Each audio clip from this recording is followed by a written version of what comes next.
Good morning everyone, welcome back. So today we are going to revise chapter 8 input test kit. Exam point of view से भी काफी important chapter है, question इसमें से आता ही आता है। काफी स्टूडेंट ये सोचते कि ये कॉम्प्लेक्स है, जिन्होंने मेरे लेक्चर्स लिए उनको मालूम है कि ये चैप्टर बहुत ही ज्यादा इजी है, प्रैक्टिकल है। ठीक है, प्रैक्टिकल है। अगर आपको इसका लॉजिक अच्छी तरह से समझ में आ गया, देन रिमेंबर इनपुट टेस्ट credit chapter is very very easy. जब हम लोग चैप्टर 2 कर रहे थे तो हमने शेड्यूल 1 देखा था। शेड्यूल 1 के अंदर जब हम लोग पैरा 1 डिस्कस कर रहे थे तो मैंने आप लोगों को एक लॉजिक दिया था। क्या लॉजिक दिया था? Let me repeat it. अगर आउटपुट टैक्स लायबिलिटी है तो आप इनपुट टेस्ट किट ले सकते हो।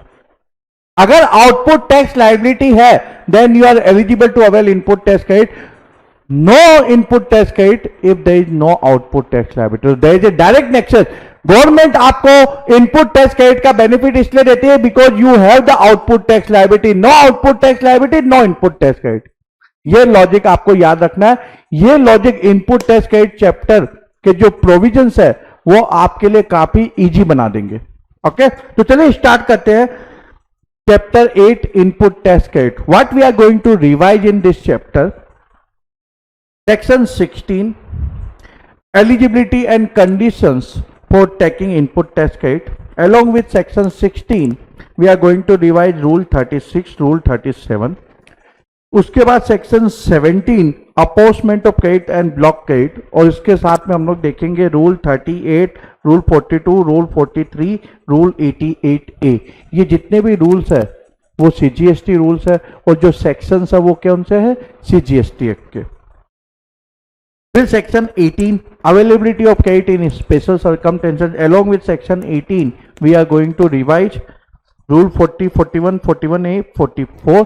फिर section 19 taking ITC in respect of inputs and capital goods sent for job work, इसके साथ में रूल 45 देखेंगे। और फिर section 20 which is related to ISD manner of distribution of credit by ISD, section 21 manner of recovery of credit distributed in excess, and finally we are going to cover rule 39। तो चलिए start करते हैं with section 16 eligibility and condition for taking ITC। तो the person who can avail input टेस्ट credit, the person must be registered person, क्योंकि registered person से ही tax मिलेगा। अनरजिस्टर्ड पर्सन है तो वो आउटपुट टैक्स लायबिलिटी पे नहीं करेगा, इसलिए उसको इनपुट टैक्स क्रेडिट नहीं मिलता। तो एंड कंज्यूमर कभी बाई करता है, कुछ भी बाई करता है, GST का पेमेंट करता है, तो उसको इनपुट टैक्स क्रेडिट मिलेगा? नहीं मिलेगा, क्योंकि वो अनरजिस्टर्ड पर्सन है। मैंने क्या बोला था? You have output tax liability then only you can avail input tax credit. Okay, subject to the provision, कहीं कहीं ब्लॉक भी है। ठीक है, तो आउटपुट टैक्स लायबिलिटी है तो इनपुट टैक्स क्रेडिट, और आउटपुट टैक्स लायबिलिटी केवल रजिस्टर्ड पर्सन की हो सकती है। ये लायबल टू बी रजिस्टर्ड, उसकी आउटपुट टैक्स लायबिलिटी रहती है। लेकिन जो बंदा रजिस्ट्रेशन ले लेता है वही इनपुट टैक्स क्रेडिट ले सकता है। किस पे ले सकता है? On any supply of goods और सर्विसेज और both which he has use और intended to be use in the course of furtherance of business. अब GST के अंदर सबसे अच्छा काम इन लोगों ने ये किया, there is no nexus between output tax liability and input tax credit. Means what? अभी तो सर आपने बोला नेक्सस है, वो मैंने ये बोला था कि output tax liability then you can avail input tax credit. आपकी लायबिलिटी होनी चाहिए वो किसी से भी हो, किसी भी बिजनेस से रिलेटेड हो। अब मैं आपको एग्जाम्पल देता हूं। मान लीजिए आपका गारमेंट का बिजनेस है और आपका प्रोविजन स्टोर भी है। ठीक है, दोनों आपने एक ही रजिस्ट्रेशन लेके रखा है। गारमेंट बिजनेस की जो आउटपुट टैक्स लायबिलिटी है उसके अगेंस्ट में आप इनपुट टैक्स क्रेडिट ले सकते हो प्रोविजन स्टोर का। ये नेक्सस डेवलप करने की जरूरत नहीं है कि सेम प्रोडक्ट होना चाहिए या सेम सर्विसेज होनी चाहिए। आपका गारमेंट का बिजनेस है, आपकी आउटपुट टैक्स लायबिलिटी है, आप उसके अगेंस्ट में प्रोविजन स्टोर का जो इनपुट टैक्स क्रेडिट है वो अवेल कर सकते हो। तो ये नेक्सस जो पहले जरूरी हुआ करता था प्रीवियस रिजाइम में, ये GST के अंदर नहीं है। तो seamless availability of the credit and it should be credited to electronic credit ledger. तो रजिस्टर्ड पर्सन, गुड्स और सर्विसेज ऑफ बोथ, ठीक है, जो वो यूज करने वाला है और intended to be use for in the course of furtherance of business and if it is credited to electronic credit ledger, person is eligible to avail input tax credit, ये section 16 सब section 1 बोलता है। तो ये primary condition हो गई। अब section 16 सब सेक्शन 2 इस कंडीशन को एक्सपांड करता है कि ठीक है भैया, तू रजिस्टर्ड है, you are entitled to take ITC, लेकिन आपको याद रखना है कि you should have possession of a tax invoice और डेबिट नोट, और जो भी टैक्स पेइंग डॉक्यूमेंट है, इसके अलावा भी कोई टैक्स पेइंग डॉक्यूमेंट हो सकता है, तो वो आपके पास होना चाहिए। अब ये कौन कौन से डॉक्यूमेंट है, चलिए जंप करते रूल 36 के अंदर। एक तो टैक्स इनवॉइस हो गया, और मान लीजिए रेसिपिएंट पे करता है, रिवर्स चार्ज एप्लीकेबल है, तो an invoice for reverse charge subject to the payment of tax. Debit note के ऊपर भी टैक्स चार्ज हो सकता है, एडिशनल कंसिडरेशन मान लीजिए। Bill of entry, import of goods है, कस्टम याद कीजिए, इंपोर्ट ऑफ गुड्स है, ठीक है, आपको आईजीएसटी का पेमेंट करना है, आप क्या फाइल करते हो, बिल ऑफ एंट्री, तो वो bill of entry is actually tax paying document, so that IGST you can avail input tax credit which you paid under custom law. ISD जो इनवॉइस इशू करता है या क्रेडिट नोट इशू करता है, किस लिए करता है, तो डिस्ट्रीब्यूट द क्रेडिट, वो भी टैक्स पेइंग डॉक्यूमेंट है। बेसिकली ये प्रूफ है कि भैया आपने टैक्स पे किया, इसलिए you are eligible for input tax credit. आपने टैक्स ही पेमेंट नहीं किया तो फिर इनपुट टैक्स क्रेडिट काय का, ठीक है। तो ये डॉक्यूमेंट होने चाहिए आपके पास। He has received the goods और सर्विसेज ऑफ बोथ, मतलब ऐसा नहीं है फेक सप्लाई है, गुड्स और सर्विसेज मिली नहीं और आप इनपुट टैक्स क्रेडिट लेना चाहते हो तो नहीं ले सकती। एक्चुअल में गुड्स या सर्विसेज या की सप्लाई हुई है, कोई फेक सप्लाई नहीं है। अब आपको याद होगा प्लेस ऑफ सप्लाई चैप्टर के अंदर हमने क्या देखा था, bill to ship to model, तो उसके अंदर खरीदता तो कोई और है लेकिन डिलीवरी किसी और को होती है ना। तो ये बोलता है कि ठीक है भैया, जो दूसरे बंदे जिसको डिलीवर करवाया गया अगर उसको गुड्स मिल गया तो माना जाएगा, जो थर्ड पर्सन है, third person place of supply chapter 5 के अंदर हम देखा था, उसको गुड्स मिल गया है, हम ये मानेंगे। और ऐसे किसी को कहने पे आपने सर्विसेज, ए ने बी को बोला कि बॉस सी को सर्विस प्रोवाइड कर दे, बी ने सी को सर्विस प्रोवाइड कर दी। अब ये सेक्शन 16 सब सेक्शन 2 क्लोज बी क्या बोलता है कि भैया ही हैज रिसीव्ड द गुड्स और सर्विस ऑफ बोथ, यानी जो बंदा पे कर रहा है उसको मिल गया, लेकिन यहां क्या है, ए के इंस्ट्रक्शन पे सी को मिल रहा है, जैसे गुड्स की तरह ही ए के इंस्ट्रक्शन पे सी को डिलीवर किया गया, सर्विसेज भी यहां किसको दी गई, सी पर। तो क्या ए ले सकता है, क्योंकि ए को तो सर्विसेज नहीं मिली, कंसिडरेशन वो पे कर रहा है लेकिन उसको तो नहीं मिली।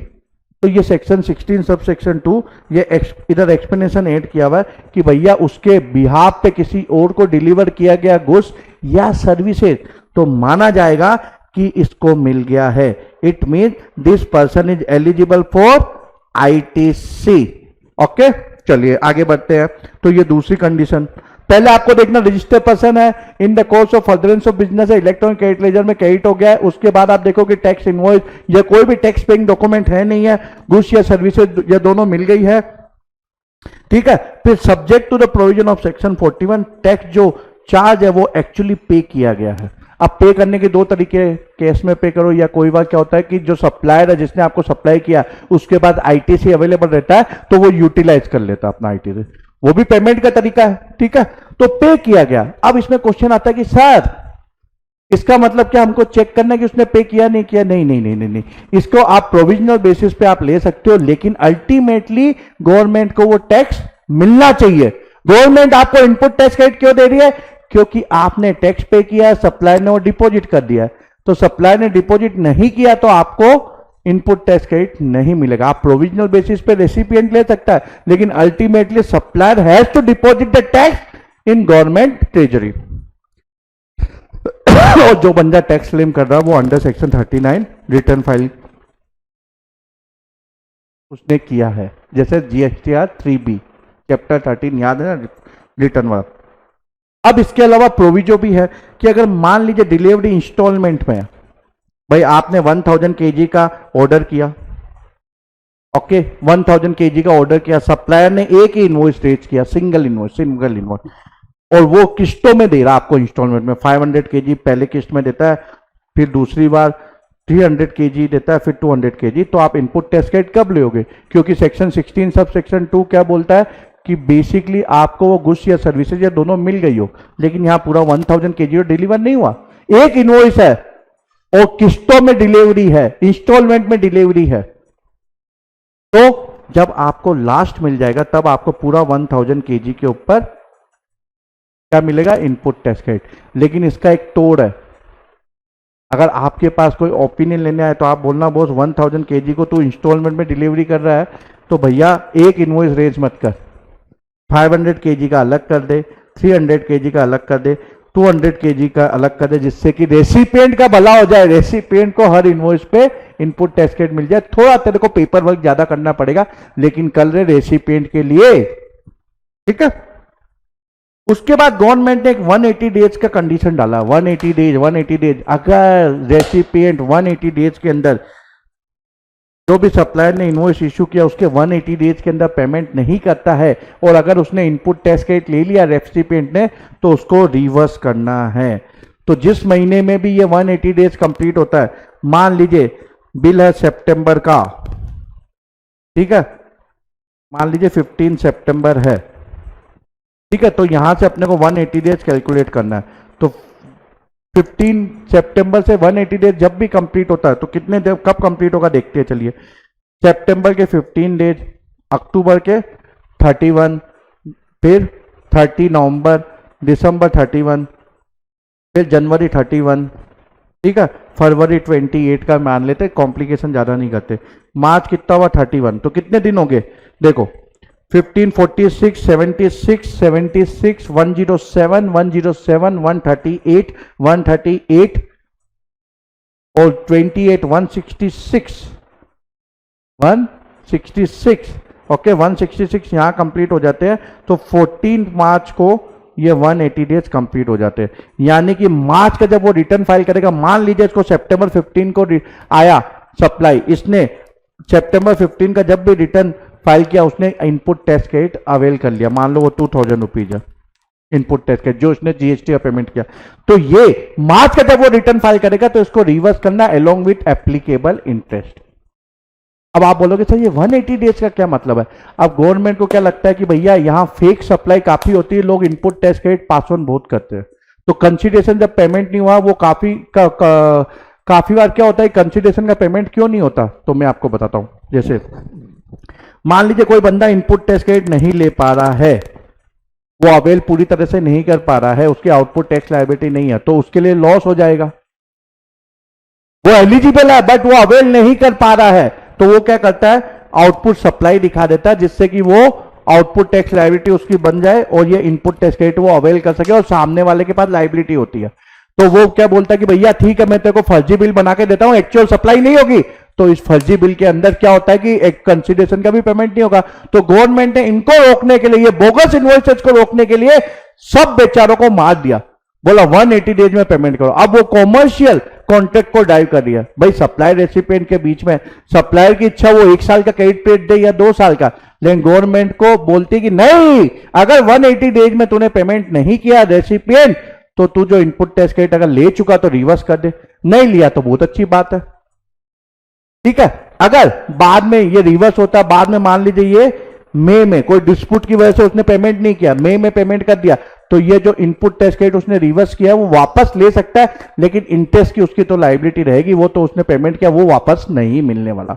अगर पार्शियली पेमेंट किया तो पार्शियली उसको इनपुट टैक्स क्रेडिट मिल जाएगा, लेकिन वो ये नहीं बोल सकता मैंने टैक्स का पैसा तो पूरा कर दिया, मान लो 50% पेमेंट किया, बोलता इसमें सर टैक्स तो मान लो पूरा है, टैक्स तो मान लो पूरा है, ऐसा नहीं होगा। प्रोपोर्शनेटली तो 2000 का 1000 ही मिलेगा अगर 50% पेमेंट की, तो और 50% बाद में जब वो पेमेंट कर देगा तो मिलेगा, ठीक है। अब इसके अंदर ये होता है कि सर शेड्यूल 1 की सप्लाई है तो क्या होगा, शेड्यूल 1 की सप्लाई है तो क्या होगा, क्योंकि शेड्यूल 1 में तो कंसिडरेशन का पेमेंट ही नहीं करना।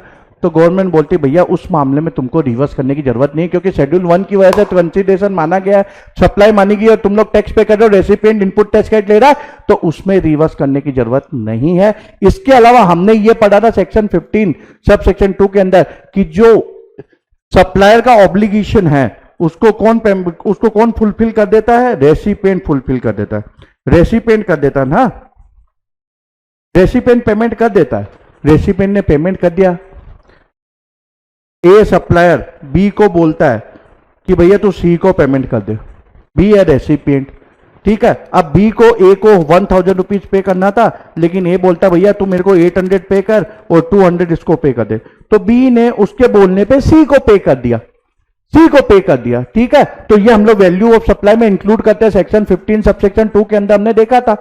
ठीक है, तो अब इसने पे कर दिया, तो अब ये वापस पे थोड़ी ना करेगा, वापस तो पे करेगा नहीं, नहीं करेगा ना, तो इसलिए इस मामले में रिवर्सल की जरूरत नहीं है, 180 डेज शेड्यूल 1 और इसमें मामले में हम नहीं देखेंगे। ठीक है, क्लियर। चलो, तो आपको ये क्या करना है, जब भी महीने में वो आउटपुट टैक्स लायबिलिटी में ऐड करना है, रिवर्स मतलब ऐड करना है, इंटरेस्ट भी पे करना अंडर सेक्शन 50 सब सेक्शन 1, और जब आप पेमेंट करोगे तो यू कैन रीअवेल। चलिए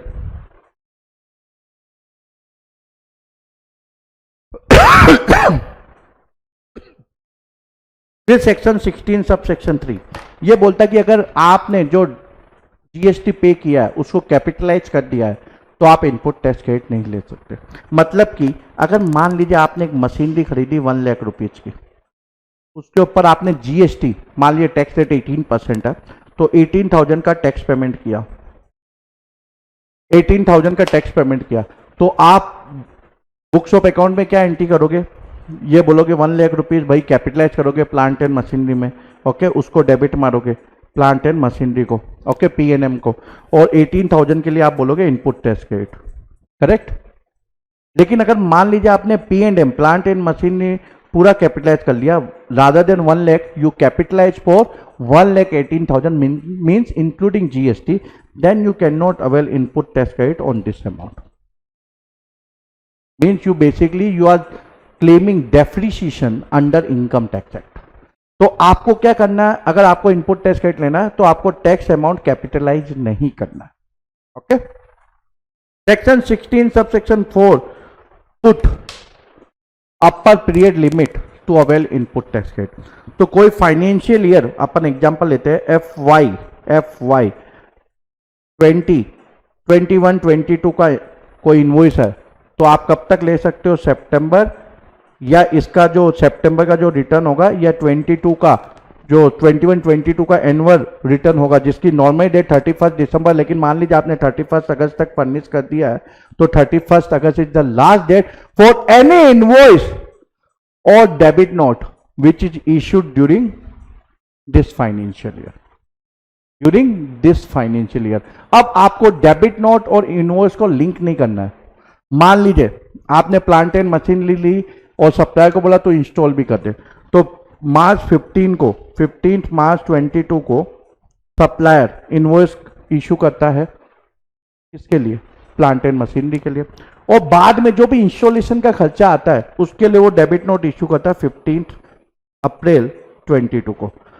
तो ये जो इनवॉइस है वो कब इशू हुआ, 21, 22 में, इसके लिए सितंबर 22 और इसका रिटर्न जो एनुअल रिटर्न है 21, 22 का फाइनेंशियल ईयर का, वो रेलिवेंट डेट होगी। लेकिन जो डेबिट नोट है जो इसने अगले साल 22, 23 के अंदर रिलीज किया है, ठीक है, इश्यू किया है, उसके लिए क्या होगा, सितंबर 23।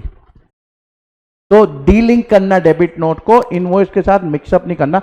हालांकि डेबिट नोट किससे रिलेटेड है, इनवॉइस से रिलेटेड है, ठीक है, क्योंकि गवर्नमेंट ने अमेंडमेंट करके यहां ये ऑमिट कर दिया। इसके लिए इन्होंने अभी एक सीबीआईसी में क्लेरिफिकेशन भी दिया है, ये एग्जांपल देके, जो मैंने समझाया वो यही है, ठीक है। फिर रूल 36, हमने 36 सब रूल 1 देख लिया। अब रूल 36 सब रूल 2 बोलता है कि भैया बंदा आईटी से सभी ले सकता है जब जो सारी डिटेल्स है ना उसके अंदर मेंशन है, ठीक है, मेंशन है। फिर बाद में इन्होंने क्लेरिफाई किया कि भैया ठीक है सब चीजें मेंशन नहीं है, लेकिन जो मिनिमम चीजें वो मेंशन है, जैसे डिस्क्रिप्शन क्या है, टोटल वैल्यू ऑफ गुड्स क्या है, टैक्स चार्ज क्या है, ठीक है, ये सब अगर मेंशन है तो बंदा इनपुट टैक्स क्रेडिट ले सकता है। इसके अलावा सीबीआईसी ने ट्वीट करके एक और क्लेरिफाई किया कि रिवर्स चार्ज जो रेसिपिएंट पे करता है उसका इनपुट टैक्स क्रेडिट कब अवेलेबल होगा। तो मान लीजिए जुलाई से रिलेटेड उसकी लायबिलिटी है रिवर्स चार्ज की, तो जुलाई का जो आउटपुट टैक्स लायबिलिटी होगा उसके अगेंस्ट में वो सेम मंथ का अंदर इनपुट टैक्स क्रेडिट ले सकता है। ये सीबीआईसी ने ट्वीट के थ्रू क्लेरिफाई किया है। फिर रूल 36 सब रूल 3 बोलता है कि भैया फ्रॉड, विलफुल मिस स्टेटमेंट और सप्रेशन ऑफ फैक्ट की वजह से कोई जीएसटी का पेमेंट हुआ है तो रेसिपिएंट उसका आईटी से नहीं ले सकता। काफी बार क्या होता है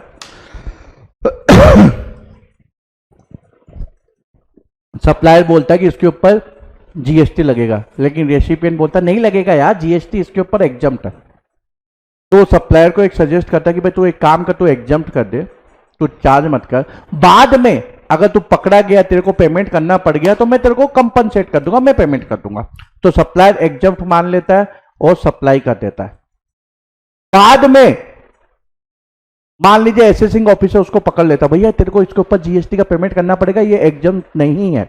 तो उसने पेमेंट किया और बोलता कि ले रेसिपिएंट, मैंने पेमेंट किया, ये तेरे को डॉक्यूमेंट देता हूं, तो इनपुट टैक्स क्रेडिट ले ले। तो गवर्नमेंट बोलती नहीं नहीं बेटा, तुम लोगों ने जानबूझकर किया, ये खेला रचाया, इधर आपस में मांडोली की है, तो यहां इनपुट टैक्स क्रेडिट नहीं मिलेगा। ठीक है। रूल 36 सब रूल 4, पहले गवर्नमेंट ने जब जीएसटी स्टार्ट किया था तो पहले उन्होंने जीएसटीआर 1, 2, 3 का लफड़ा लगाया था, अब वो तो कभी लाइव हुआ नहीं। अब गवर्नमेंट को अपना जीएसटी कलेक्शन बढ़ाना है, मतलब ज्यादा दिखाना भी है और बढ़ाना भी है, तो आईटीसी को कैसे ब्लॉक किया जाए। तो पहले तो उन्होंने बोला भाई तेरी बुक्स ऑफ अकाउंट के हिसाब से ले ले, रेसिपिएंट तू जो भी बुक्स ऑफ अकाउंट में दिखाता वो ले ले। बाद में इन्होंने रूल 36 सब रूल 4 इंसर्ट किया अक्टूबर 2019 में, विथ लिमिट ऑफ 20%, फिर 10% और अब 5% कर दिया। ये लिमिट क्या है कि भैया सप्लायर जीएसटीआर 1 फाइल करेगा तो वो रिफ्लेक्ट होगा जीएसटीआर 2A, और जो स्टैटिक नहीं है फिर जीएसटीआर 2B में आएगा। तो जो भी जीएसटीआर 2B में रेसिपिएंट के क्रेडिट है उसका वो मैक्सिमम 5% एक्स्ट्रा ले सकता है। मतलब 100 रुपीज का क्रेडिट उसके रिफ्लेक्ट हो रहा है तो 5 रुपए वो एक्स्ट्रा ले सकता है, 105। तो ये क्रेडिट कौन रिफ्लेक्ट करवाता है? सप्लायर। जो वेरियस सप्लायर्स है वो जीएसटीआर 1 फाइल करेंगे, वो जीएसटीआर 2A में आएगा, और जो स्टैटिक है वो जीएसटीआर 2B है, उसमें जो भी क्रेडिट है उसका 5% एक्स्ट्रा वो ले सकता है। ठीक है। अब एलिजिबल क्रेडिट, तो जैसे ये एग्जांपल है, ये सप्लायर है, ये टोटल बेसिस पे, ईच सप्लायर का नहीं देखना, टोटल बेसिस पे है, तो ये उसका एलिमेंट आईटीसी का, जो मतलब जीएसटी का उसने पेमेंट किया, इसमें ब्लॉक क्रेडिट भी है। तो ब्लॉक क्रेडिट के लिए तो एलिजिबल है नहीं, तो बंदे ने टोटल 15 लाख का पेमेंट किया, 15 लाख का, out of that the suppliers furnish whether through GSTR 1 और आईएफएफ, जो इनवॉइस फर्निशिंग फैसिलिटी गवर्नमेंट ने पिछले साल नई इंट्रोड्यूस की है, उसको साथ में मिला ले, तो 13 लाख रुपए का, 13 लाख रुपीज का टोटल क्रेडिट इसके रिफ्लेक्ट हो रहा है। अब इसमें ये ब्लॉक क्रेडिट है तो उसको रिमूव कर देंगे, तो 3 लाख एलिजिबल है, तो बंदा अगर एक्स्ट्रा लेना तो कितना ले सकता है? इसका 5% एक्स्ट्रा ले सकता है, तो 3,15,000 ही ले सकता है। उसकी बुक्स ऑफ अकाउंट में 4 लाख का क्रेडिट है, वो नहीं इनपुट टैक्स क्रेडिट क्लेम कर सकता, maximum he can claim 3,15,000। Okay.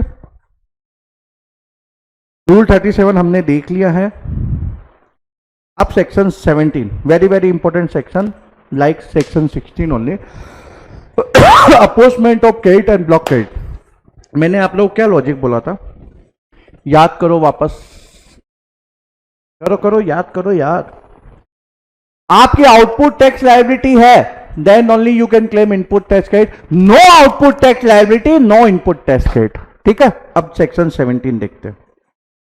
तो सेक्शन 17 सब सेक्शन 1 याद, आपको बहुत इजी तरीके से ये सब सेक्शन याद हो जाएंगे, कि मेरे को फॉलो करिए।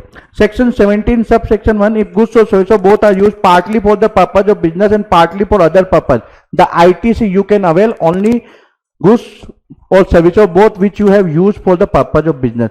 यानी बिजनेस पर्पज के लिए या अदर पर्पज के लिए आपने कोई सप्लाई यूज की है तो आपको इनपुट टैक्स क्रेडिट जो आपने बिजनेस पर्पज के लिए ली है उसी के ऊपर मिलेगा।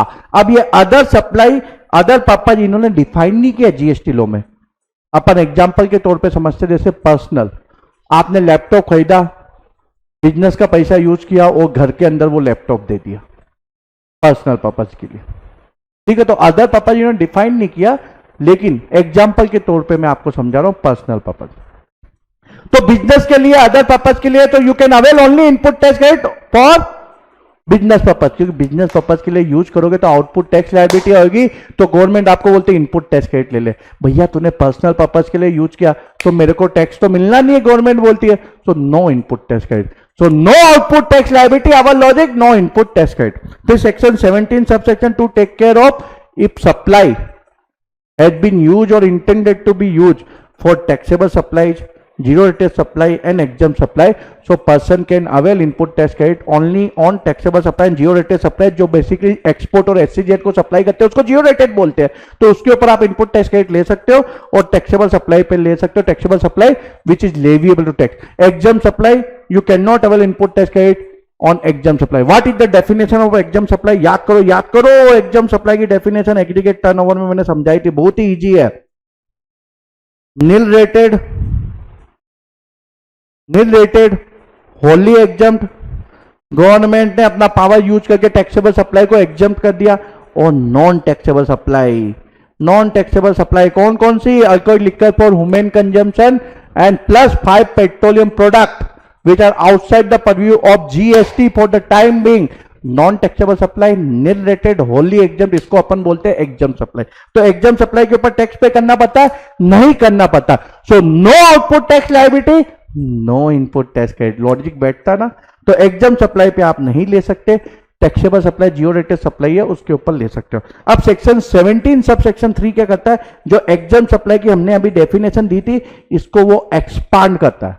इसको क्या करता है? एक्सपांड करता है. Only for the purpose of input tax credit. Remember, only for the purpose of input tax credit the definition of exempt supply has been expanded.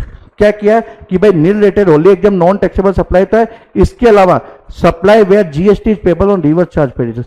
अरे सर आपने तो बोला रेसिपिएंट ले सकता है इनपुट टैक्स की, हमने डेफिनेशन भी देखी थी. रेसिपिएंट ले सकता है, लेकिन सप्लायर, क्योंकि रिवर्स चार्ज सप्लायर कोई टैक्स पे करेगा क्या? उसकी कोई आउटपुट टैक्स लायबिलिटी नहीं, तो सप्लायर के लिए ये एग्जम्प्ट है. तो इसलिए याद को जीटीए जब हमने डिस्कस किया था, तो जो ऑर्गेनाइज प्लेयर है वो आते हैं गवर्नमेंट के पास, वो बोलते हैं कि सर हमको फॉरवर्ड चार्ज पे करने दो. क्यों उन्होंने ये जाके गवर्नमेंट को रिप्रेजेंट किया? क्योंकि उनको इनपुट टैक्स क्रेडिट नहीं मिलता था, जिससे उनको लॉस हो रहा था. उन्होंने दुकान किराए पे ली, उन्होंने वेयर हाउस किराए पे लिया, उन्होंने कोई सर्विसेज अवेल की, उसके ऊपर जीएसटी का पेमेंट किया, तो वो उनकी कॉस्ट हो जाती थी, जिससे उनकी कॉस्ट इंक्रीज हो गई. तो इसलिए उन्होंने बोला sir we are ready to pay forward charge, please give us option to pay forward charge so that we can avail input tax credit. क्योंकि जो सप्लायर जिसकी supply subject to reverse charge है वो टैक्स पे नहीं करेगा, तो उसके लिए ये एग्जाम सप्लाई है, रेसिपिएंट ले सकता है. ओके. ट्रांजेक्शन इन सिक्योरिटी, इसकी वैल्यू हम 1% लेंगे. कितनी लेंगे? 1%. तो 100 रुपीज की है तो 1 रुपीज उसकी वैल्यू कंसीडर करेंगे एग्जाम सप्लाई के अंदर. Sale of land and sale of building. तो सेल ऑफ लैंड तो हमेशा शेड्यूल 3 पैरा 5 में कवर होता है, करेक्ट. लेकिन बिल्डिंग शेड्यूल 3 पैरा 5 में कब कवर होता है? जब सीसी मिलने के बाद रेडी पोजीशन वाला फ्लैट बिल्डर बेचता है, करेक्ट. तो उसके ऊपर जीएसटी नहीं पे करेगा ना वो, because it is covered under schedule 3 para 5, neither supply goods nor supply services. Government को टैक्स नहीं मिलना तो गवर्नमेंट बोलती है एग्जम्प्ट है. ओके. लेकिन अगर वो अंडर कंस्ट्रक्शन सेल करता तो वो एग्जाम सप्लाई नहीं कहलाएगा वो, क्योंकि वो टैक्सेबल सप्लाई. ठीक है. तो जो एग्जाम सप्लाई या need rated wholly exempt non taxable supply, उसमें ये हम ऐड करेंगे. लेकिन जो शेड्यूल 3 के बाकी आइटम है उसमें कुछ भी उसका फर्क नहीं पड़ेगा, कुछ भी उसका फर्क नहीं पड़ेगा. ठीक है. उसका कोई भी एडजस्टमेंट नहीं होगा. ओके. फिर सेक्शन 17 सब सेक्शन 4, ये F5 बैंकिंग कंपनी एनबीएफसी को ऑप्शन देता है. अब बैंकिंग कंपनी ऐसा किस में करती है? मॉनेटरी ट्रांजेक्शन में डील करती है. ठीक है. मॉनेटरी ट्रांजेक्शन में डील करती है. ओके. तो goods and services both definition exclude money, correct. Both definition exclude money. Okay. तो उनके लिए उन्होंने ऑप्शन दिया कि भैया तुम्हारे काफी एग्जाम्प्ट होते हैं, वो होते हैं, तो उनको ऑप्शन दिया कि या तो तू एक एक ट्रांजेक्शन देख, प्रोपोर्शनेट क्रेडिट ले. ओके. या फिर क्या कर, तू 50% of eligible input tax credit ले ले और 50% लैप्स हो जाएगा. अब एलिजिबल इनपुट टैक्स क्रेडिट मतलब मान लीजिए ब्लॉक क्रेडिट है, उसको हम लोग माइनस करेंगे. 100 रुपीज है, इसमें मान लीजिए ब्लॉक क्रेडिट है 10 रुपीज, वो -10, क्योंकि बंदा एलिजिबल है नहीं. ठीक है. तो बंदा एलिजिबल नहीं है तो वो माइनस करेंगे. इसके अलावा मान लीजिए अगर उन्होंने डिस्टिंक्ट पर्सन को सप्लाई की है, मतलब सेम पेन के अंदर, तो उसको भी माइनस कर देते हैं. क्यों माइनस करेंगे? क्योंकि इसके ऊपर 100% मिलेगा. तो मान लीजिए 20 रुपीज उसने डिस्टिंक्ट पर्सन को सप्लाई किया, तो -10 ब्लॉक है वो हम माइनस करेंगे, और डिस्टिंग पर्सन को किए तो वो भी माइनस कर देंगे, 70 बचा तो इसका 50% ले लो, ये एलिजिबल क्रेडिट है, 35 रुपीज ये मिलेगा, प्लस 20 रुपीज का पूरा मिल जाएगा डिस्टिंग पर्सन में। इसमें वो 50% एप्लीकेबल नहीं होगा। ये सेक्शन 17 सब सेक्शन 4 है। Before we jump to section 17 sub section 5, what you need to remember section 17 सब सेक्शन 1 याद करिए, फटाफट रिवाइज करिए, याद करिए। सेक्शन 17 सब सेक्शन 1 बोलता है बिजनेस पर्पज, अदर पर्पज, तो आप जीएसटी की इनपुट टैक्स क्रेडिट किसके ऊपर ले सकते हो? बिजनेस पर्पज के लिए। सेक्शन 17 सब सेक्शन 2 क्या बोलता है? Taxable supply, zero rated supply, exam supply, तो आप इनपुट टैक्स क्रेडिट किसके ऊपर ले सकते हो? Taxable supply, zero rated supply.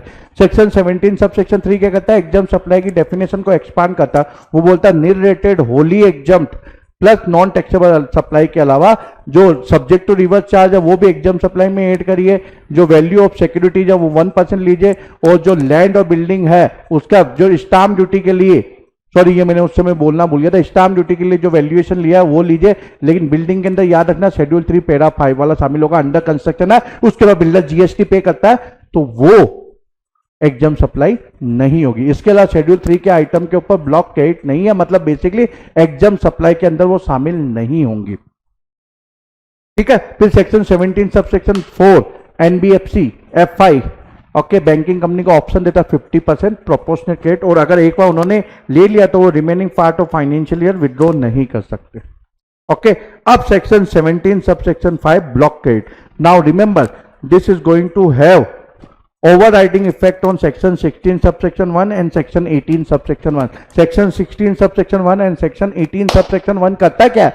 वो बेसिकली बंदे को एलिजिबल बनाता है कि यू कैन अवेल, वो राइट देता है you can avail input tax credit. तो सेक्शन 17 सबसेक्शन 5 बोलता है yes he can avail according to you, but I am going to prevail over you. So yes, the person is eligible for input tax credit according to section 16 subsection 1 and 18 subsection 1, but section 17 subsection 5 is blocking that credit.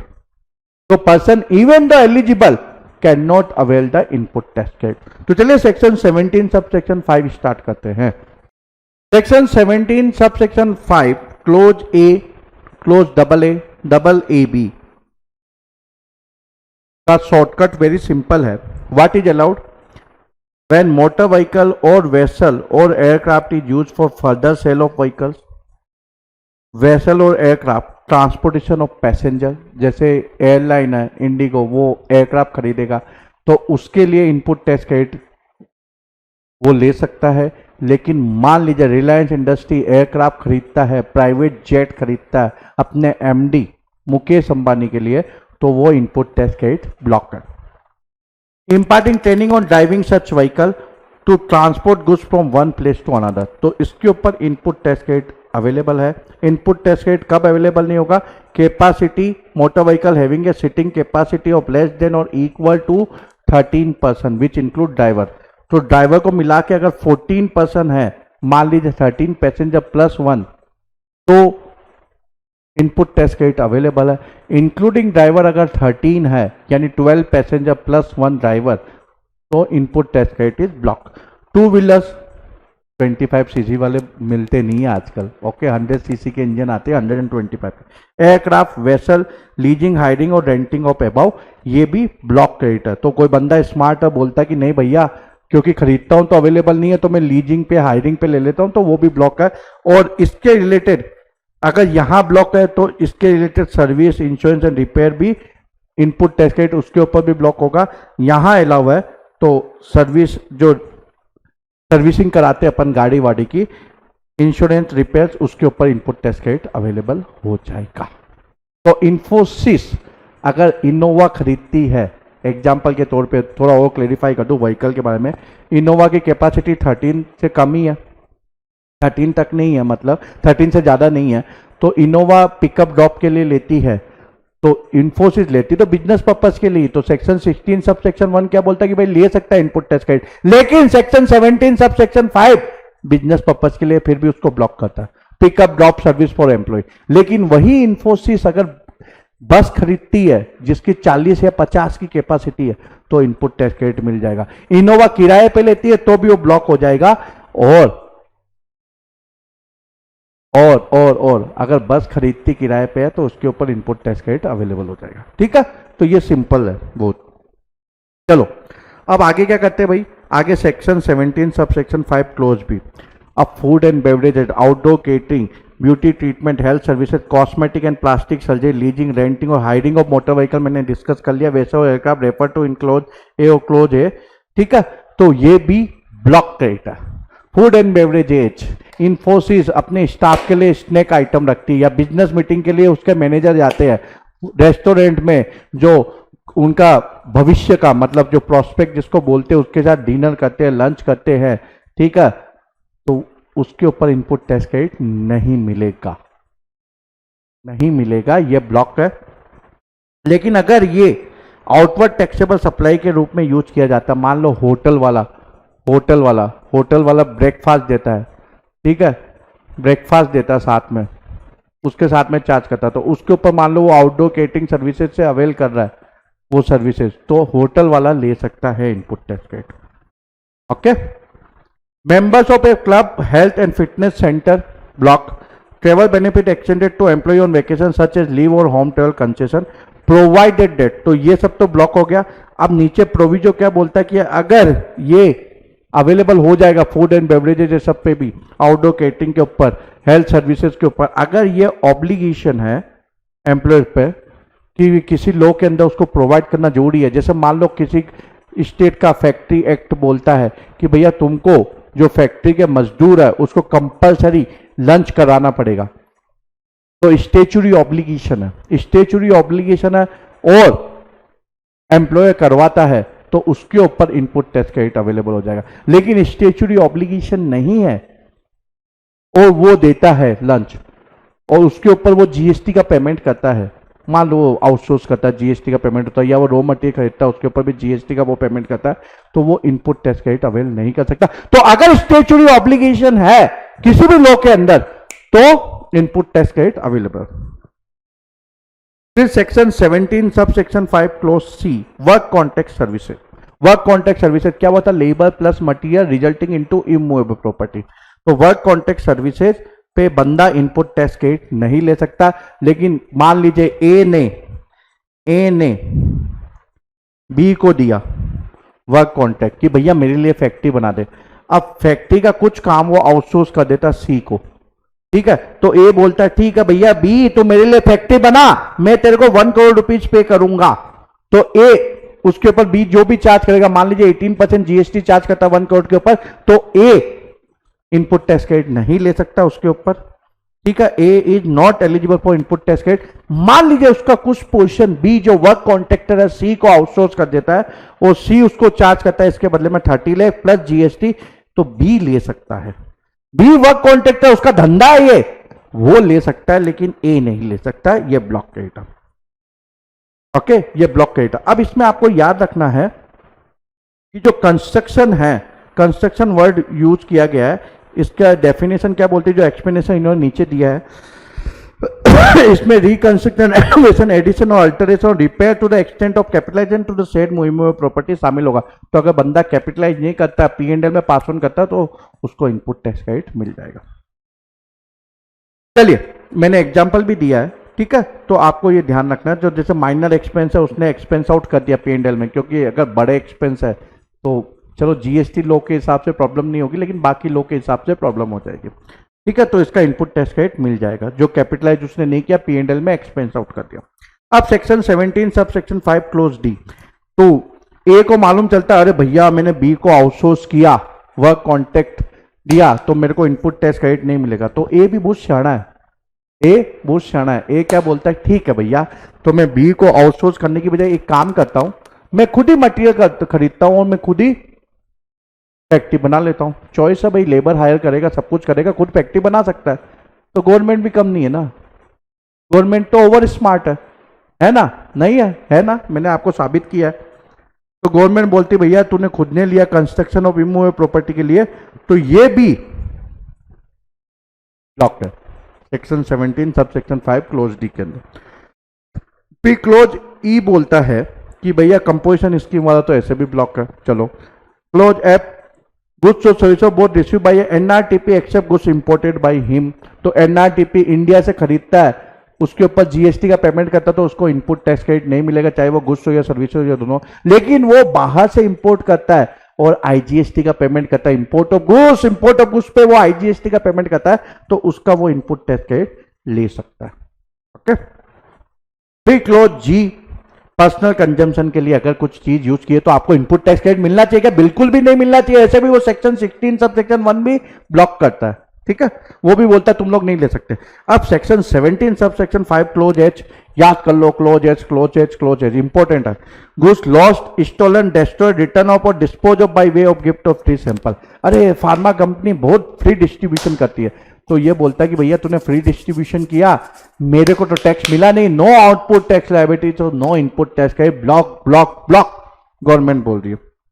चाहे अगर destroy हो गया, stolen हो गया, आप बोलोगे sir चोरी हो गया, डेस्ट्रॉय हो गया, रिटर्न ऑफ किया, बेचारे को घाटा हुआ, लेकिन गवर्नमेंट को इमोशंस नहीं है। गवर्नमेंट के पास, गवर्नमेंट बहुत प्रैक्टिकल, हमसे ज्यादा प्रैक्टिकल, उनके इमोशंस है ही नहीं। भैया डेस्ट्रॉय हो गया, आग लग गई, रॉ मटेरियल जल गया, तूने सप्लायर को जीएसटी का पेमेंट किया, जल गया, लेकिन अब वो रॉ मटेरियल तू मैन्युफैक्चर करने के लिए यूज नहीं कर सकता, तो भाई हमको तो आउटपुट टैक्स लायबिलिटी नहीं मिलेगी ना।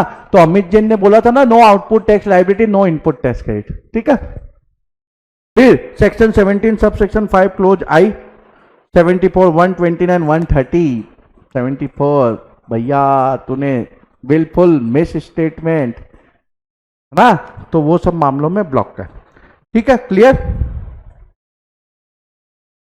फिर रूल 42, अब रूल 42 सर कैसे याद करें, बहुत दिक्कत होती है इसको याद करने में। अरे सर क्या दिक्कत होती है, मैंने सेक्शन 17 सब सेक्शन 1 क्या बोला था, सेक्शन 17 सब सेक्शन 1 क्या, बिजनेस अदर पर्पज, तो बिजनेस के ऊपर मिलेगा। सेक्शन 17 सब सेक्शन 2 क्या बोलता है, taxable supply, zero rated supply, exam supply, तो किसके ऊपर मिलेगा, टैक्सेबल सप्लाई प्लस जियो रेटेड सप्लाई। फिर सेक्शन 17 सब सेक्शन 5 क्या करता है, ब्लॉक। ये सीक्वेंस याद है कि नहीं है, क्योंकि सेक्शन 17 सब सेक्शन 3 तो एक्सपांड करता है एग्जाम सप्लाई की डेफिनेशन, और सेक्शन 17 सब सेक्शन 4 क्या है, बैंकिंग एफआई 50% वाला, याद है।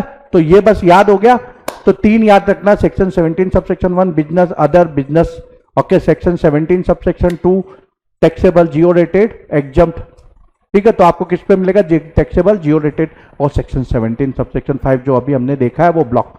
बस ये रूल 42 किससे लिए, इनपुट और इनपुट सर्विसेज एंड रिवर्सल दे रहा हूं। अब मैं डिटेल में तो आपको समझाऊंगा नहीं, रिवीजन कर रहे, रिवीजन तो मैं समझता हूं आपको आता है, कुछ थोड़े बहुत डाउट है तो वो मैं ये कैसे इजी तरीके से याद करना वो मैं क्लियर कर दूंगा। तो टी क्या है, टोटल इनपुट टैक्स, उसको हमने डिफाइन कर दिया, टी मान लीजिए 100 रुपीज है। T1 क्या है, सबसे पहले क्या था, सेक्शन 17 सब सेक्शन 1 ना, तो सेक्शन 17 सब सेक्शन 1 क्या होता है, बिजनेस अदर पर्पज, तो अदर पर्पज वाले को हम लोग बाहर निकाल देंगे, मान लीजिए -10 रुपीज। उसके बाद क्या था, सेक्शन 17 सब सेक्शन 2 किससे रिलेटेड है, एग्जम्प्ट, टैक्सेबल जियो रेटेड, तो टैक्सेबल जियो रेटेड पे ले सकते हो, एग्जम्प्ट पे नहीं ले सकते, तो एग्जम्प्ट को बाहर निकाल दो, मान लो वो भी 10 रुपए, ठीक है, तो ये T2 हो गया, T1 हो गया। फिर T3 क्या है, इसके बाद मैंने क्या बताया, section 17 sub section 5 bad credit, तो इसको भी बाहर निकाल दो, मान लो वो भी 10 रुपए, तो जो बचता है 70 रुपए, वो अच्छा क्रेडिट हो गया, अच्छा क्रेडिट हो गया ना।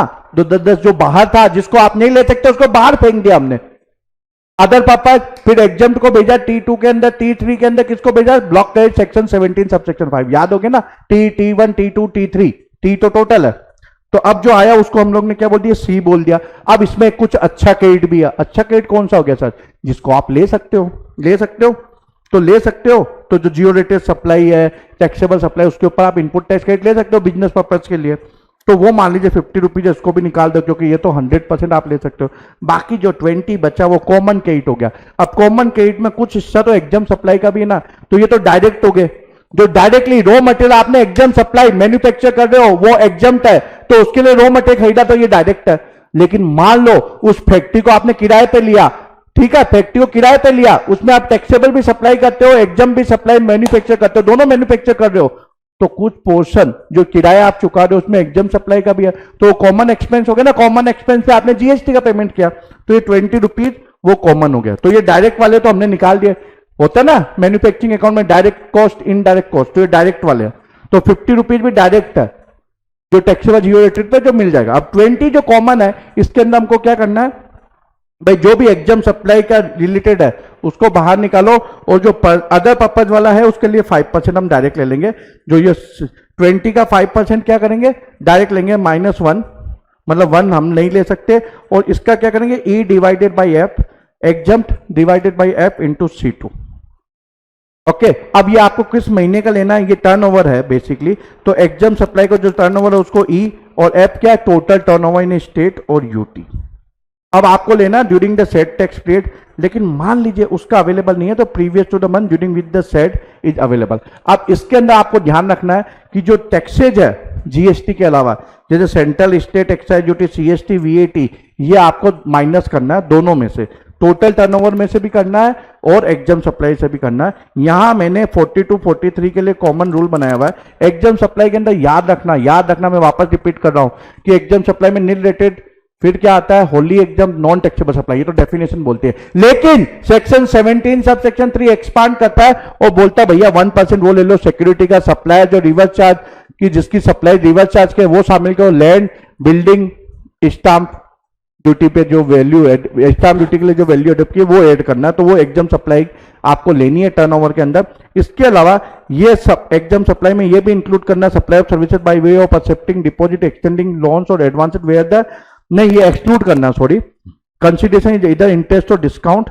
ओके, लेकिन ये बैंकिंग कंपनी एफआई के लिए क्या होगा, ये पहले से उसमें एग्जाम सप्लाई में है उसके अंदर। तो transportation of goods by vessel from the custom station of clearance in India to a place outside India, तो इनके लिए ये निकालना है, लेकिन बैंकिंग कंपनी के लिए ये नहीं निकालना है।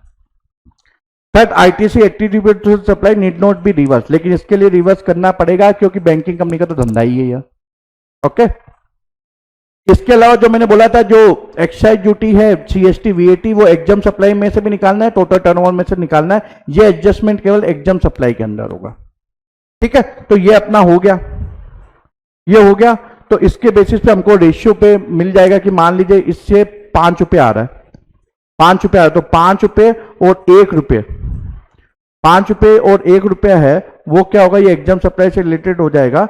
ठीक है, ठीक है, तो वो क्या होगा, वो तो गवर्नमेंट को पेमेंट करना पड़ेगा, बाकी का 14 रुपए का उसको मिल जाएगा। तो 14 रुपए ये मिलेगा कॉमन क्रेडिट का, जो किससे रिलेटेड है, टैक्सेबल जीरो रेटेड सप्लाई से, प्लस 50 गुड क्रेडिट जो डायरेक्ट था, तो ये मिल जाएगा। बाकी का इनपुट टैक्स क्रेडिट अवेलेबल नहीं होगा। ओके, बाकी का इनपुट टैक्स क्रेडिट अवेलेबल नहीं होगा, तो D1 D2 वो बंदा रिवर्स कर देगा। अब ये तो हो गया मंथली एक्सरसाइज। इसके बाद उसको ईयरली बेसिस पे भी करना है, ईयरली बेसिस पे भी करना है रूल 42 के लिए। ईयरली बेसिस पे मान लीजिए उसने रिवर्स किया, मंथली बेसिस पे हर महीने 10-10 करते गया, मैं एग्जांपल ले रहा हूं सिंपलिसिटी में, और ऐसे करके 10, 20, 30 करते 200 रुपए उसने रिवर्स किया। अब ईयरली बेसिस पे वो कैलकुलेट करता है, टर्नओवर रेशियो तो चेंज होगा ईयरली बेसिस पे, हर महीने का टर्नओवर रेशियो अलग था, और वो मान लीजिए 250 हो गया, तो इसने 50 कम रिवर्स किया, तो इसको 50 और रिवर्स करना है, प्लस इसके ऊपर इंटरेस्ट पे करना पड़ेगा, जिसका कैलकुलेशन होगा 1 अप्रैल से। कब से पे करना पड़ेगा, 1 day of April of succeeding financial year. और अगर मान लीजिए ईयरली कैलकुलेशन पे 180 उसको रिवर्स करना था, लेकिन उसने 200 कर दिया, तो 20 इनपुट टैक्स क्रेडिट ले सकता है, month not later than the month of September following the end of the financial year. Okay, चलिए अब रूल 43 किसके लिए, कैपिटल गुड्स के लिए। सिंपल वही फार्मूला हम वापस यूज करेंगे, वही लॉजिक यूज करेंगे। सबसे पहले क्या होता है भैया, अदर पर्पज के लिए अगर कैपिटल गुड्स लिया है या एग्जाम सप्लाई के लिया, जो एक्सक्लूसिवली उसी के लिए यूज होना है, तो उसको इलेक्ट्रॉनिक क्रेडिट लेजर में क्रेडिट ही नहीं देंगे, क्योंकि भैया तुमको मिलने वाला नहीं है। ठीक है, इसके बाद taxable supply, zero rated supply के लिए कैपिटल गुड्स लिया है, मान लीजिए प्लांट एंड मशीनरी खरीदी है, जो कैपिटल गुड्स वही कैपिटल गुड्स है, वो इसलिए वो टैक्सेबल सप्लाई मैन्युफैक्चर करेगी, तो आप एलिजिबल हो तो इलेक्ट्रॉनिक क्रेडिट लेजर में उसका इनपुट टैक्स क्रेडिट आप क्रेडिट कर दोगे।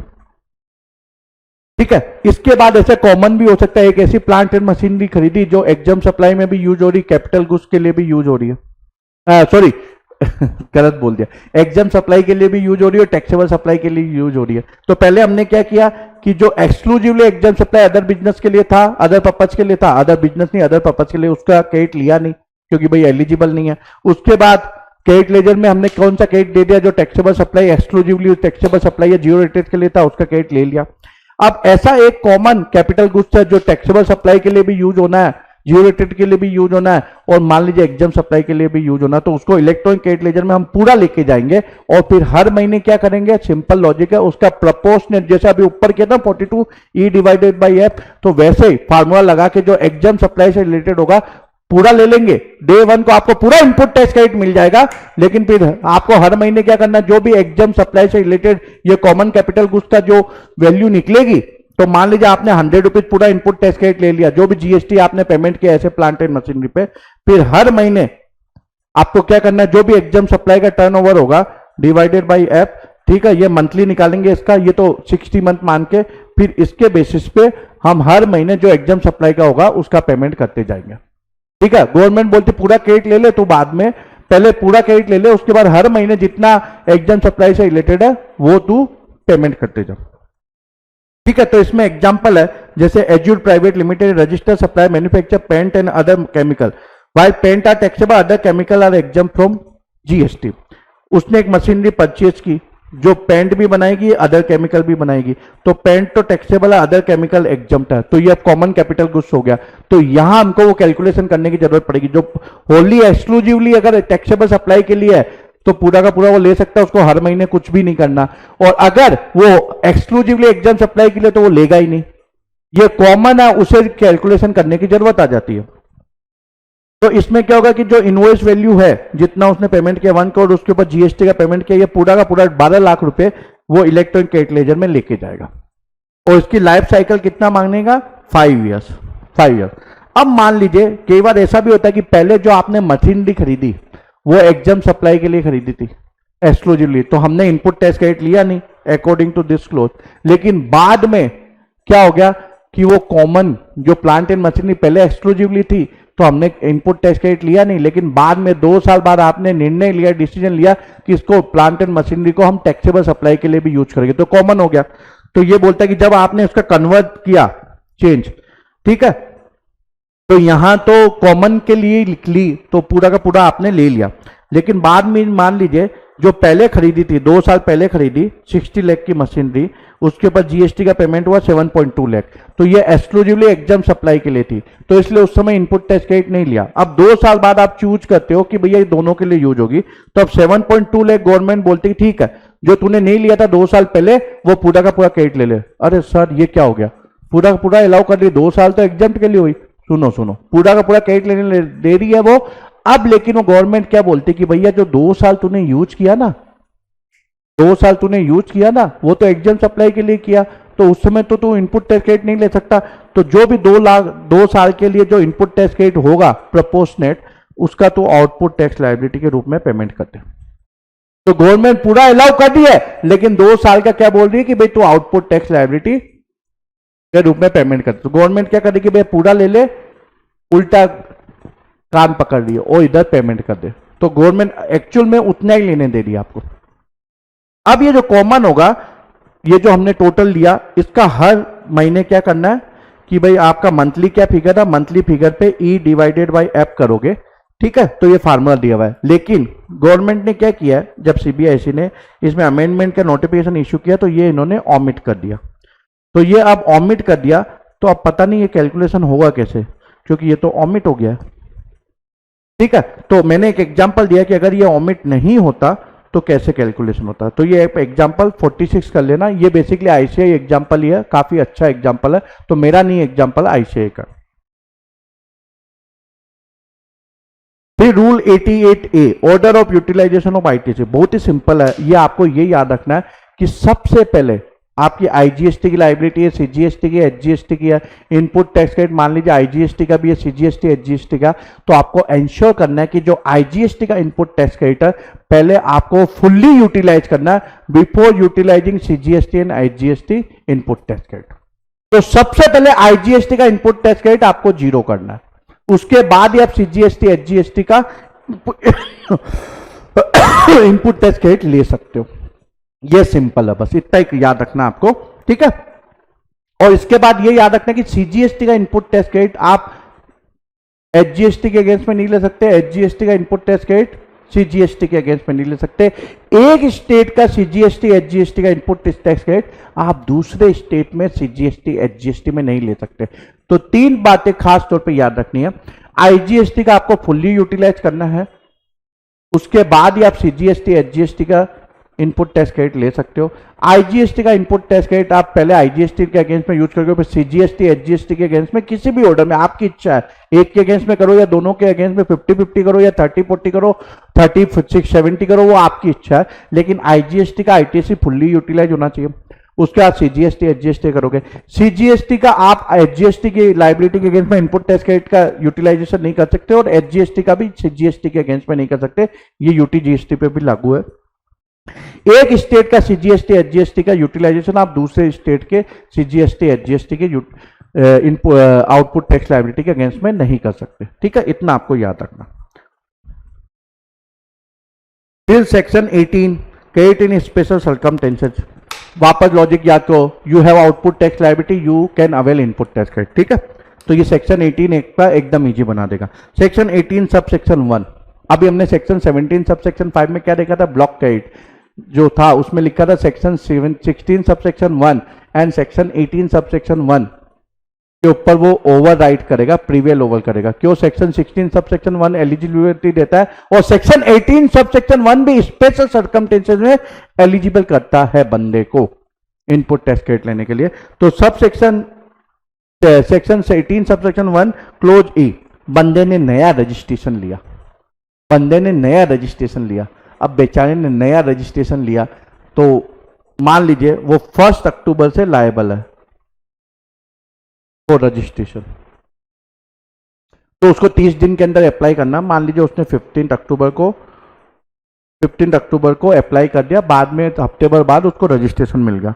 अब जो 30 सितंबर को जो भी स्टॉक रह गया, 30 सितंबर मतलब 1 अक्टूबर की प्रीवियस नाइट को, तो उसके ऊपर वो इनपुट टैक्स क्रेडिट ले सकता है जो भी स्टॉक रह गया। क्यों, क्योंकि अब वो 1 अक्टूबर से रजिस्टर्ड पर्सन हो जाएगा, because he applied within 30 days, so he is going to be registered person from 1 October. तो उसको आउटपुट टैक्स लायबिलिटी की आएगी। ठीक है, तो जो भी स्टॉक उसके पास बच गया वो रजिस्टर्ड पर्सन होने के बाद सेल कर रहा है, तो उसकी output tax liability, that's why government is allowing input tax credit because he has output tax liability. Okay, तो अपना लॉजिक बैठ गया ना। अब वो बोलते, गवर्नमेंट बोलती कि तू टैक्स पे करेगा तो अब तू इनपुट टैक्स क्रेडिट ले ले, पहले तूने नहीं लिया था क्योंकि तू अनरजिस्टर्ड पर्सन था। ऐसे ही मान लो कोई बंदा वॉल्यूंटरी लेता है, मतलब he is not liable to be registered but he is taking voluntary, तो उस मामले में रजिस्ट्रेशन की डेट कब होगी, जब grant of date of registration. तो जब भी उसको रजिस्ट्रेशन मिलेगा, तो मान लो गवर्नमेंट उसको, मतलब जो ऑफिस है उसको 15 अक्टूबर से देता है, तो उसके प्रीवियस नाइट को जो भी स्टॉक बच गया वो। अब इन दोनों मामलों में आपको याद रखना, न्यू रजिस्ट्रेशन है तो इनको कैपिटल गुड्स पे नहीं मिलेगा। अब जो क्लोज सी है वो कंपोजिशन डीलर, अब आपको याद है कंपोजिशन स्कीम के अंदर हमने क्या पढ़ा था कि भाई इसको इनपुट टैक्स क्रेडिट नहीं मिलेगा, लेकिन बंदा रजिस्टर्ड है, अब मान लीजिए वो थ्रेशोल्ड क्रॉस कर लेता है या किसी भी वजह से वो कंपोजिशन स्कीम से एग्जिट मारना चाहता है, तो उसने कंपोजिशन स्कीम से एग्जिट मारा 1 नवंबर को, तो 31 अक्टूबर को जो भी स्टॉक रह गया प्लस कैपिटल गुड्स रह गया उसके ऊपर भी, क्योंकि ये ऑलरेडी रजिस्टर्ड है, इसको कैपिटल गुड्स का भी फायदा मिलेगा, उसके ऊपर ये इनपुट टैक्स क्रेडिट ले सकता है जो भी 31 अक्टूबर को रह गया। ठीक है, क्योंकि कंपोजिशन स्कीम के अंदर वो नॉर्मल टैक्स पे नहीं कर रहा था, अब वो टैक्स पे करेगा, तो गवर्नमेंट बोलती ठीक है तेरे को दिया इनपुट टैक्स क्रेडिट का बेनिफिट दिया, क्योंकि अमित जैन ने एक लॉजिक बोला था आउटपुट टैक्स लायबिलिटी है तो इनपुट टैक्स क्रेडिट है। ठीक है, वैसे ही कोई एग्जाम सप्लाई है वो टैक्सेबल हो गई, तो एग्जाम सप्लाई टू सेक्शन 17 सब सेक्शन 2 बोलता है कि तुम लोग इनपुट टैक्स क्रेडिट नहीं ले सकते, लेकिन वो टैक्सेबल हो गई, तो सेक्शन 17 सब सेक्शन 2 ही बोलता है कि तुम ले सकते हो। ठीक है, तो अब वो बोलते हैं कि भैया जो स्टॉक बच गया, अब एग्जाम था 1 नवंबर से टैक्सेबल हो गया। ठीक है, तो तू अब टैक्स पे करने वाला, तेरे पास जो स्टॉक बच गया अब वो तू सप्लाई कब करेगा, जब तू ये सप्लाई टैक्सेबल हो गई है, तो इसलिए 31 अक्टूबर को जो भी बचा है स्टॉक प्लस कैपिटल गुड्स उसके ऊपर तो इनपुट टैक्स क्रेडिट ले सकता है। तो याद रखना है clause A B new registration के मामले में केवल स्टॉक पर, ओ क्लोज सी ओ clause D okay composition scheme exempt supply becoming taxable supply stock plus plus plus plus plus capital goods. अगर मान लो 30 डेज में अप्लाई नहीं करता तो क्या होगा? तो बहुत घाटा होने वाला। क्या होगा घाटा भैया? तो इसको इनपुट टैक्स क्रेडिट मिलेगा ही नहीं। उसको मान लीजिए अगर 30 डेज के बाद अप्लाई करता, हमारे एग्जांपल में 1 अक्टूबर को वो लायबल था, उसने अप्लाई कर दिया 15 अक्टूबर को, तो जो भी 30 सितंबर को स्टॉक था उसके ऊपर उसको इनपुट टैक्स क्रेडिट मिल गया। मान लीजिए वो अप्लाई करता है 15 नवंबर को 30 डेज के बाद, और उसको रजिस्ट्रेशन मिलता है 25 नवंबर को, तो उसकी रजिस्ट्रेशन की डेट क्या होगी? 25 नवंबर। रजिस्ट्रेशन का चैप्टर का प्रोविजन याद कीजिए, तो उसी दिन से उसको इनपुट टैक्स क्रेडिट मिलेगा। यानी इतने दिन जो भी उसने पे किया वो सब लॉस लॉस लॉस। तो इसलिए बेचारा 30 डेज में अप्लाई कर दे। ये आपकी, अगर आप एक्सपर्ट हो तो ये आपकी रेस्पॉन्सिबिलिटी बनती है कि उसको सही तरीके से गाइड करो बिजनेसमैन को। ठीक है। सेक्शन 18 सब सेक्शन 2 क्या करता है कि भैया तुम लोग ले तो सकते हो, लेकिन उसके ऊपर 1 ईयर का टाइम पीरियड लगा देते हैं कि भाई 1 ईयर का पुराना 1 ईयर तक सप्लाई तभी ले सकते हो, लेकिन ये time period according to ICI capital goods के ऊपर एप्लीकेबल नहीं है। ठीक है, ये याद रखना, कैपिटल गुड्स के ऊपर नहीं है अकॉर्डिंग टू आईसीआई, और आपको आईसीआई जो कहता है वही करना है, क्योंकि नंबर तो वही देने वाले हैं। अमित जैन तो नंबर देने वाला नहीं है। तो आईसीआई जो बोले याद कर लो दिमाग में, वो सब सही है। फिर section 18 sub section 3 special circumstances sale merger वर्जर के अंदर क्या होगा? A limited B limited merge होके ए बी लिमिटेड बन जाती है। अब ए लिमिटेड का अनयूटिलाइज क्रेडिट बी लिमिटेड का unutilise credit A B limited को मिल जाएगा। इसमें एक सर्कुलर भी है डेट ऑफ सोल प्रोप्राइटर के अंदर, ये भी इसके अंदर कवर है। तो जो नया पर्सन इंचार्ज बनेगा सोल प्रोप्राइटरशिप का, उसका बेटा बन जाता है, बाप मर जाता है बेटा बन जाता है, तो बेटे को भी इनपुट टैक्स क्रेडिट का बेनिफिट मिलेगा, ये सर्कुलर बोलता है। फिर section 18 sub section 4 just opposite of section 18 sub section 1 clause C and D. इसमें हमने क्या देखा था? कंपोजिशन स्कीम वाला नॉर्मल टैक्स पेयर बन रहा है और एग्जाम सप्लाई टैक्सेबल बन रही है। तो अब इसमें 18 सब सेक्शन 4 कौन सा सर्कमस्टेंसेस कवर करता है कि भाई जो नॉर्मल टैक्स पेयर है वो कंपोजिशन ऑप्ट कर रहा है, और जो टैक्सेबल सप्लाई थी वो एग्जम्प्ट हो गई, तो बंदे को इनपुट टैक्स क्रेडिट मिलेगा क्या? नहीं मिलेगा। अब उसके पास भी स्टॉक रह सकता है, तो 30th से मान लीजिए कंपोजिशन स्कीम के अंदर वो ऑप्ट कर रहा है 1 अप्रैल से, तो 31 मार्च को स्टॉक रह गया। अब तो वो इनपुट टैक्स क्रेडिट, मतलब जब बंदा अब नॉर्मल टैक्स पे रहा नहीं, तो जो 31 मार्च को स्टॉक रह गया, कैपिटल गुड्स रह गया, उसके ऊपर उसको टैक्स पे करना पड़ेगा। कैसे टैक्स पे करेगा? इलेक्ट्रॉनिक क्रेडिट लेजर में बैलेंस है तो उसको डेबिट मार दे। अगर इलेक्ट्रॉनिक क्रेडिट लेजर में बैलेंस नहीं है तो इलेक्ट्रॉनिक कैश लेजर के थ्रू पेमेंट करो। और अगर मान लीजिए इलेक्ट्रॉनिक क्रेडिट लेजर में बैलेंस है, डेबिट मारने के बाद कुछ बच जाता है, तो गवर्नमेंट उसको क्या करेगी? फोर्फिट कर लेगी। भैया अब तो तेरे को लेना ही नहीं है। ऐसे टैक्सेबल सप्लाई एग्जाम सप्लाई बन गई तो डेबिट मारो, कुछ बच गया तो गवर्नमेंट खा जाएगी। नहीं है इलेक्ट्रॉनिक क्रेडिट लेजर में तो इलेक्ट्रॉनिक कैश लेजर से पेमेंट करो। अब एक क्वेश्चन आता है कि सर कैपिटल गुड्स के मामले में क्या लेना है? तो कैपिटल गुड्स के मामले में आपको याद रखना है section 18 sub section 4 and section 29 sub section 5, जो अगले चैप्टर में हम रिवाइज करेंगे, उसके लिए क्या है? मंथली बेसिस पे जाना आपको according to rule 44। Rule 44 apply करना है मंथली बेसिस पे। और बाकी जहां भी जीएसटी में कोई प्रोविजन आए कैपिटल गुड्स का, तो 5% क्वार्टर पार्ट दे रहा हूं। तो सेक्शन 18 सब सेक्शन 1 के लिए भी क्या होगा? 5% पार्ट क्वार्टर पार्ट दे रहा हूं। ठीक है, केवल rule section 18 sub section 4 and section 29 sub section 5 के लिए मंथली है। बाकी याद कर लो, बार बार भूलने की जरूरत ही नहीं पड़ेगी कि एग्जाम में भी कंफ्यूज नहीं होगा। बाकी सब जगह 5% पर क्वार्टर और पार्ट दे रहा हूं। ठीक है, केवल section 18 sub section 4 and section 29 sub section 5 cancellation of registration के मामले में क्या है? पर मंथ के बेसिस पे। बाकी सब जगह 5% पर क्वार्टर पार्ट दे रहा पर। रूल 40 और 44 के अंदर इनकंसिस्टेंटी है सेक्शन 18 सब सेक्शन 6 से रिलेटेड। सेक्शन 18 सब सेक्शन 5 तो गवर्नमेंट को एम्पावर करता है कि भैया तू बता दे कैसे कैलकुलेशन करना, प्रेस्क्राइब कर दे, तो गवर्नमेंट ने प्रेस्क्राइब कर दिया रूल के अंदर। सेक्शन 18 सब सेक्शन 6 बोलता है कि भैया तूने प्लांट एंड मशीनरी खरीदी, कैपिटल गुड्स लिया और 2 साल बाद उसको सप्लाई कर दिया, तो तूने तो इनपुट टैक्स क्रेडिट पूरा ले लिया, तूने इनपुट टैक्स क्रेडिट पूरा ले लिया क्योंकि मैंने तेरे को लेने दिया। लेकिन तूने 2 साल बाद, मैं तो 5 साल सेल्फ लाइफ मांग रहा हूं, लेकिन तूने 2 साल बाद उसको बेच दिया, तो अब मैं तेरे को इनपुट टैक्स क्रेडिट पूरा क्यों लेने दूं? तो सेक्शन 18 सब सेक्शन 6 बोलता है कि भैया जो आईटीसी का रिवर्सल है वो देख लो, 3 साल के लिए, वो प्रोपोर्शनेट करके देख लो। उसके लिए कैसे करोगे, 5% पर क्वार्टर पार्ट देयर ऑफ है। लेकिन ये याद रखना, सेक्शन 18 सब सेक्शन 6 का रेफरेंस रूल 40 के अंदर भी है, रूल 40 के अंदर भी ये डाला हुआ है और रूल 44 के अंदर भी दिया हुआ है। तो मतलब कौन सा अप्लाई करने का, इसलिए कंफ्यूजन क्रिएट होता है, ठीक है। क्योंकि ये भी बोलता है सेक्शन 18 सब सेक्शन 6, तो मैंने बुक में दिया हुआ कि भैया लगता है कि मोर रेलिवेंट कौन सा, रूल 40। तो मैंने अभी क्या बोला था कि 5% पर क्वार्टर पार्ट देयर ऑफ लेना है, तो सेक्शन 18 सब सेक्शन 6 के लिए भी 5% पार्ट पर क्वार्टर और पार्ट देयर ऑफ लेना है, ठीक है।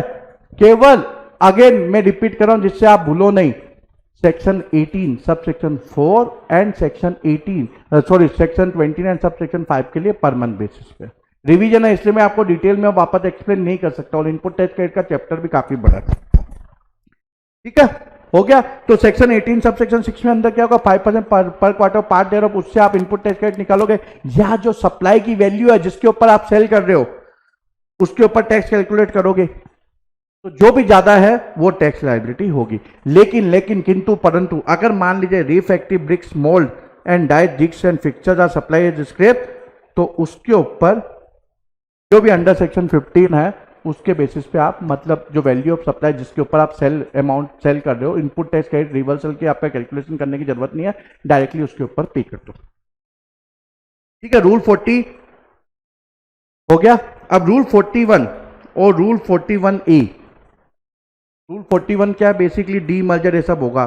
तो भाई साहब डी मर्जर ये सब होता है तो सबसे पहले मान लीजिए जो फॉर्मेलिटी करनी है, सीए का सर्टिफिकेट है तब तो लगा ही देना। तो ये फॉर्मेलिटी आप लोग पढ़ लेना, कॉपी ऑफ सीए और सीए में सर्टिफाइंग की भाई ट्रांसफर ऑफ लाइबिलिटी के साथ, ट्रांसफर ऑफ जो अनयूटिलाइज आईटीसी उसके साथ में ट्रांसफर ऑफ लाइबिलिटी भी है। मतलब अगर मान लीजिए फ्यूचर में कोई डिमांड आती है तो सीए कंफर्म कर रहा है कि जो नई एंटिटी है वो पे करेगी, ये कंडीशन डाली हुई है, ठीक है।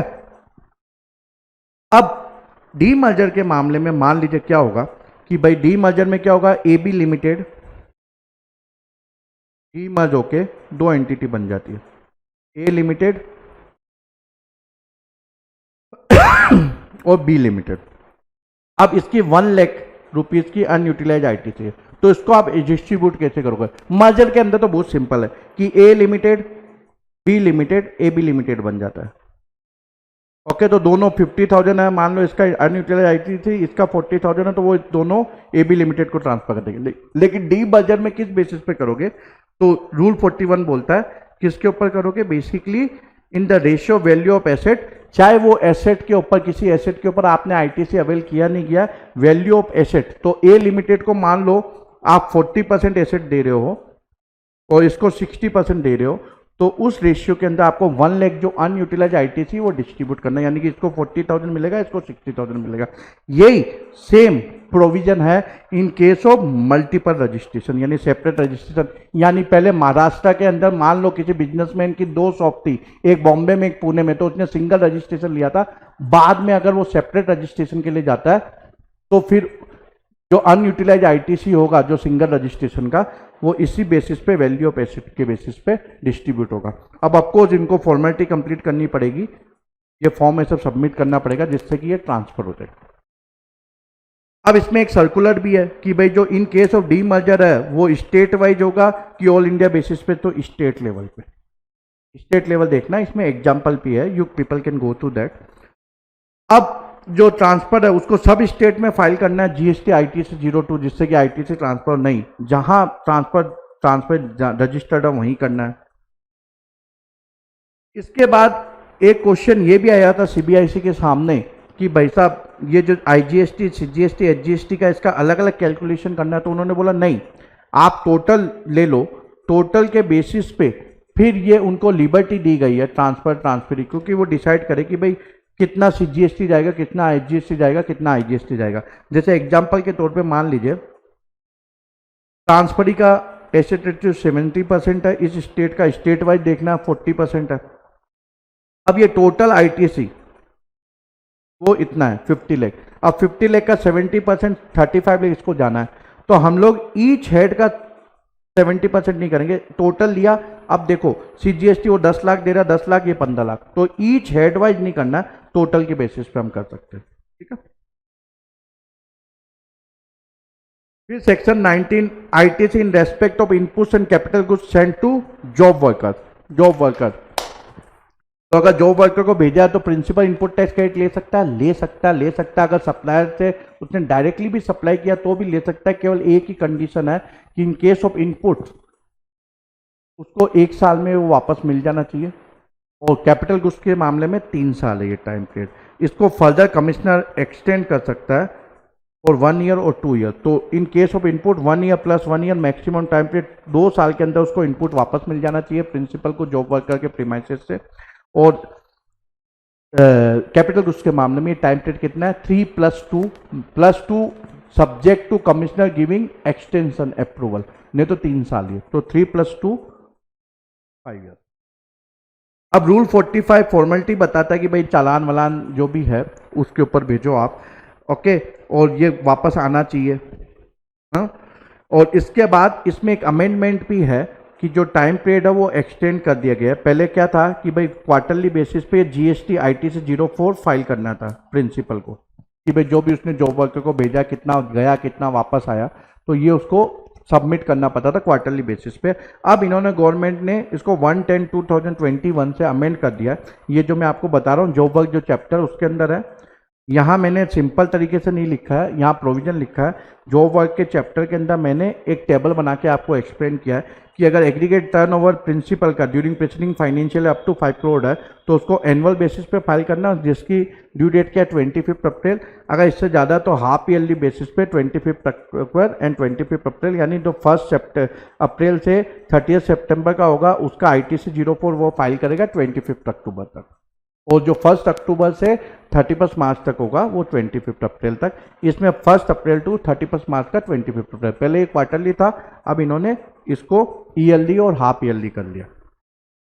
फिर section 20 manner of distribution of credit bye ISD, बहुत ही सिंपल है, आपको इतना ही याद रखना है कि जो ये डिस्ट्रीब्यूशन होगा, अब आईएसडी क्या होता है ये तो मैं वापस समझाऊंगा नहीं, पहले समझा चुका हूं मैं, ठीक है।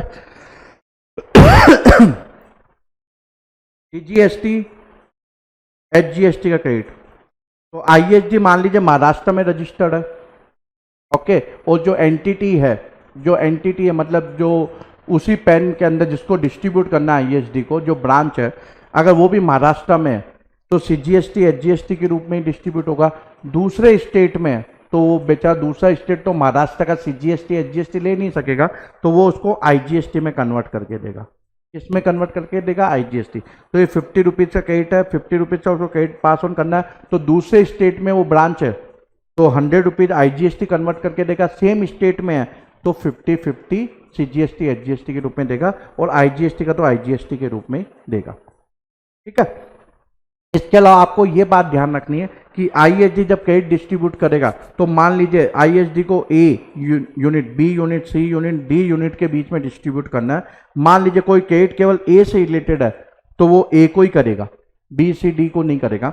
अगर ए और बी से रिलेटेड है तो ए बी को करेगा। इसके लिए वो टर्नओवर किसका लेगा, ए का लेगा, बी का लेगा। तो मान लीजिए ए का 100 रुपीज़ टर्नओवर है, बी का 200 रुपीज़ है, तो 300 के बेसिस पे वो करेगा, क्योंकि ए बी से रिलेटेड ही वो क्रेडिट है।